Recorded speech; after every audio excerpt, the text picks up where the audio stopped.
Hello, my name is Renier van Zyl and I'm a portfolio manager at Efficient Private Clients.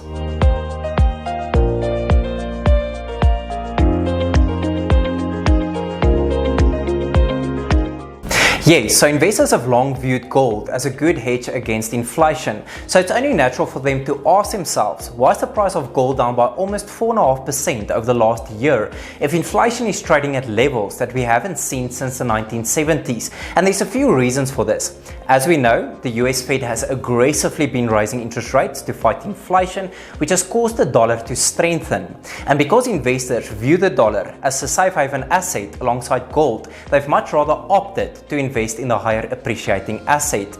We also know that gold is denominated in US dollars, which means that a lot of non-US investors had to pay more to gain exposure to the yellow asset. Now, for gold to gain ground over the next few months, we will have to see a weaker dollar paired with ongoing economic uncertainty and high levels of market volatility.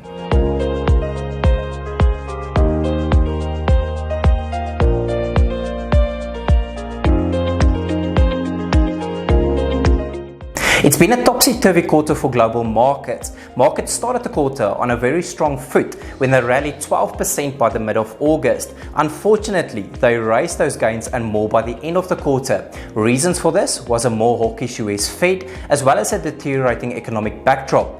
We also saw the effects of this in companies' results. For example, FedEx lost 21% after the company said that they're going to have to freeze hiring, close down stores and park some of their aircrafts as they see a decline in shipping volumes globally.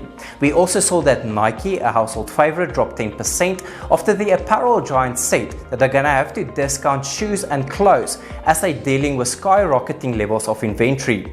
And then finally, we also saw that Caribbean cruises fell by 23% as the cruise ship operator and pre-pandemic favorites said that they're dealing with higher costs as a result of inflation and also supply chain issues.